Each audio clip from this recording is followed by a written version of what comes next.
Chiwenga vauya panguva ino zvekare voya vachipraisa VP Constantino Chiwenga panguva ine pari kuonekwa kunzi nhau dzesuccession aiwa dziri kupisa. Right now pamunoonekwa kunzi VP Constantino Chiwenga vakataura vachiti the day of reckoning is coming. Kune vese vaya vanga vazvigananda kana vamwe vanopusha mamwe maagenda angava ecorruption kana akatanisha zita rebato kana anoenda against the citizens.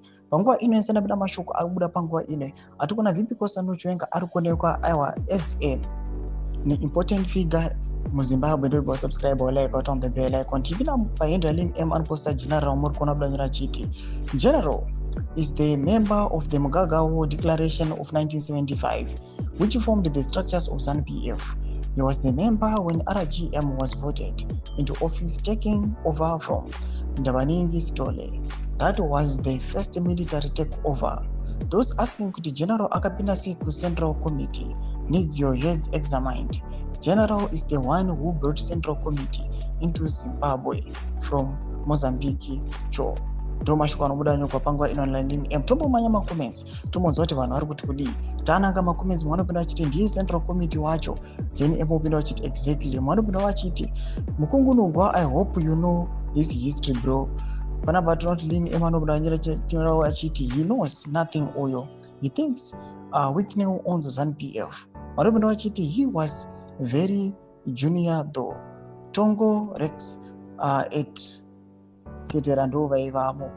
Panapa lini emanendramira chiti in the absence of those who were senior, he becomes the custodian of Mugagawo Declaration. It is that simple. You cannot talk about the dead. We are talking about the living. Mwanopinda vachiti the takeaway is that don't get your heroes from the streets. Just ask a general who the heroes are. Ndo macomments anopinda achitaurwa nevanhu pamusoro penhau iyi yavari kuti aiwa VP Constantino Chiwenga ndiye Central Committee wacho. Mashoko ari kubuda panguva ino atoona kunzi in the ruling party ZANU-PF muri kuona kwanzi mune vanhu vane mafungiro akasiyana siyana ende vachida kulidwa nevanhu vakasiyana siyana. This is another faction inosapota VP Constantino Chiwenga. Kune imwe iri against VP inoonekwa kunzi inoto rine masolid reasons ayo avanotouya navo vachitostenda vachitomisa panguva ine vachinyatsa kuwisa general. Imbuto dzemafunguro enyu munoti kudii pamusoro pe-this fallout iri kuitika the ruling party ZANU-PF? Ina comment section medu kuti mafunguro enyu munoti kudii pamusoro pechitiko ichi. So subscribe or like chete on the bell icon.